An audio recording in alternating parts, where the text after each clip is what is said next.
वक्त senior anchor person बतूल राजपूत ने हमें ज्वाइन किया है। बतूल राजपूत, क्या कमेंट करेंगे? जनरल आसिम मुनीर को फील्ड मार्शल के ओहदे पर फाइज कर दिया गया, इंतहाई खुशाइंद खबर है ये आज की। जी बिल्कुल, ये खबर ऐसे लगता है कि मेरिट पे ली गई है, क्योंकि चीफ ऑफ आर्मी स्टाफ की जो स्ट्रैटेजी थी ड्यूरिंग द वॉर, जो हिकमत अमली उन्होंने अपनाई और जिस बहादुरी और टॉलरेंस का मुजाहरा पाकिस्तान की अफवाज ने किया, तो ये एक इनाम उनके लिए बनता भी था। लेकिन इसमें नई बात एक्चुअली ये है कि अयूब खान के बाद बहुत अरसे से इस ओहदे पे कोई भी नहीं था और ये दूसरे फील्ड मार्शल मंजर आम पे आए हैं, मौजूदा चीफ ऑफ आर्मी स्टाफ। इसके दो एस्पेक्ट है। एक तो ये कि आपको एक वाज़े इत्तेफाक नजर आता है पाकिस्तान की गवर्नमेंट और अफवाज के दौरान इस जंग के बाद, और शहबाज शरीफ और कैबिनेट के अप्रूवल के बाद जब इकदाम उठाया गया तो आप इससे अंदाज़ा लगाएं कि कितनी यूनानिमिटी के बाद ये फैसला लिया गया। और ना सिर्फ चीफ ऑफ आर्मी स्टाफ के लिए बल्कि जो हमारे एयर चीफ हैं उनकी हालांकि मुद्दत मुलाजमत खत्म हो रही थी, लेकिन उनको एक्सटेंड किया गया इस इनाम के तौर पर कि उनकी खिदमत बहुत ज़बरदस्त नहीं है और मुल्क को उनकी और भी ज़रूरत है। मुझे लगता है कि ये एक जेस्चर बड़े अरसे के बाद खबरों में भी डिस्कस हुआ है और गवर्नमेंट ने भी इस तरह का इकदाम लिया है। ये गवर्नमेंट और एस्टेब्लिशमेंट इनफैक्ट दोनों की एक स्ट्रेंथन पोजीशन ऑफ स्ट्रेंथ से ऑपरेट करने को रिफ्लेक्ट करता है। This is a good news और ये डिप्लोमेटिकली भी पाकिस्तान को बहुत ज़बरदस्त इंप्रेशन भेजेगा। आपको पता है कि इस वक्त शहबाज शरीफ की तरफ से एक बाकायदा वक्त तैयार किया गया जिसमें MKM और पीपल्स पार्टी के लोग भी शामिल हैं जो डिप्लोमेटिकली पाकिस्तान को रिप्रेजेंट कर रहे हैं। एक तरफ ये हो रहा है और दूसरी तरफ हम उन लोगों को ऑनर कर रहे हैं जिन्होंने जंग में बेहतरीन कारकर्दगी दिखाई है। तो इसका मतलब है कि Pakistan is absolutely ready to reflect from the position of strength. और देखिए जो अयूब खान साहब का दौर था, आप बेशक अयूब खान की किताब उठा के देखें, फ्रेंड्स नॉट मास्टर्स उनकी किताब है जिसमें उनके खुतूत हैं और कुछ और भी किताबें जो उनसे लिखी हुई हैं, तो उनका जो दौर है उसकी कुछ अच्छी बातें हैं और उनकी कुछ बुरी बातें हैं, क्योंकि ये अब डिपेंड करता है कि कौन अपने ओहदे का किस तरह से इस्तेमाल करता है। इसीलिए भी ये लोगों के लिए अचंभे की बात है कि क्या इस ओहदे की जो ज़रूरत है और जो इसका वकार है पाकिस्तान में वो किस तरह से आगे जाके कंज्यूम होगा। लेकिन जिस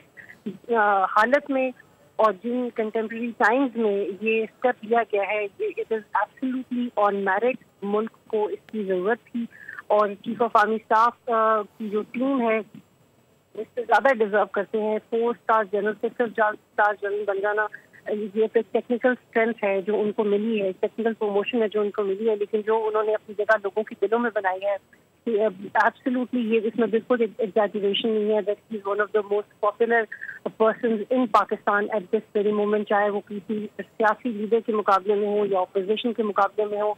डिप्लोमेटिक फ्रंट पे हमारी अफवाज दुनिया के बड़े लीडरान से ज़्यादा डिस्कस हो रही हैं, तो ये बड़े फ़ख्र की बात है और ये एक मोमेंट ऑफ ग्लोरी है हमारे लिए कौम की हैसियत से। और मेरी दुआ है कि हम इसी तरह इत्तेफाक से आगे बढ़ते रहें और ये जो प्रमोशंस हैं ये सिर्फ नेशनल इंटरेस्ट में ही हो और जो जहाँ पे भी प्रमोट हो वो इवेंचुअली मुल्क के बारे में सोचें। अच्छा बतूल, क्या समझते हैं कि ज़ाहिर है पाक अफवाज के जवानों के लिए भी ये फ़ैसला खुश आइंद है, उनके लिए मोटिवेशन और उनके मोराल को बुलंद करने के लिए एक बहुत ही अच्छा फ़ैसला है।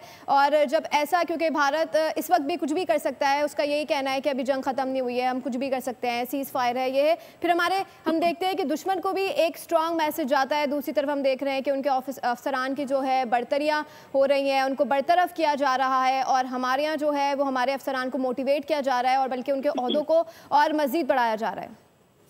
जी बिल्कुल, जब आमतौर पर ममालिक हालत जंग में होते हैं तो कमान को तब्दील नहीं किया जाता। जो अच्छा परफॉर्म कर रहे होते हैं या तो उनको एक्सटेंड किया जाता है या उन पर फर्दर जिम्मेदारी दी जाती है, तो एक रेगुलर प्रैक्टिस है। लेकिन पाकिस्तान जिस सिक्योरिटी एपिसोड से गुजरा है और बड़ी बहादुरी के साथ गुजरा है, उसमें ये बहुत यकीनमंदाना फैसला था कि जो लोग इस वक्त पूरी तरह समझदारी रखते हैं, एक एटीट्यूड रखते हैं towards the security of the state, उनको उन्हीं ओहदों पे विराजमान रखना और उन पर एतमाद करना कि प्लीज़ आप इसको कंटिन्यू करें।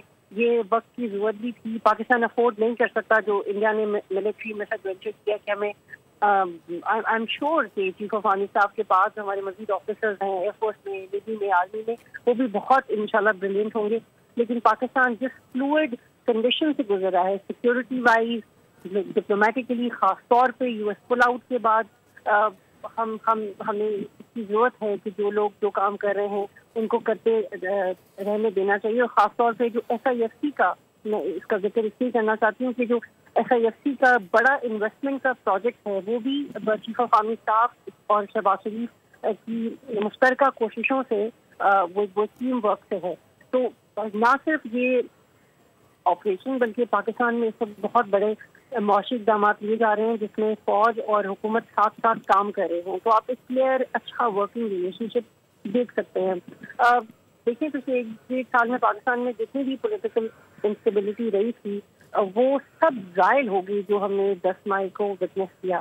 تو کوئی بھی ایسا واقعہ، کوئی بھی ایسی سیاسی ڈیولپمنٹ، کوئی بھی ایسا انتشار خدا نخواستہ جو ملک کے اندر اتفاق رائے لے کے آ جائے، جو ملک کے اندر لڑائی کو کم کر دے، وہ اچھا ہی ہوتا ہے.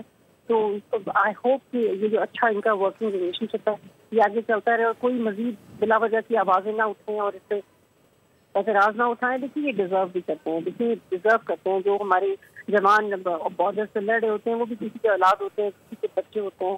اب ہم تو خوش قسمت ہیں کہ جو لوگ گئے تھے ڈیتھ وارنٹ کے سائن کر کے وہ واپس بھی آئے، لیکن ہو سکتا ہے وہ واپس نہ آتے. تو مائیں اور والدین تو اپنے بچے دے رہے ہیں نا فوج میں، تو وہ لوگ اتنا ہی رسپیکٹ ڈیزرو کرتے ہیں جتنا باقی کوئی بھی کرتا ہے. تو اگر کوئی پروموٹ ہو رہا ہے تو یہ I think it is just well deserved اور اس میں کوئی بحث کی بات نہیں ہے. سبسکرائب کریں اور بیل دبائیں تاکہ کوئی خبر رہ نہ جائے.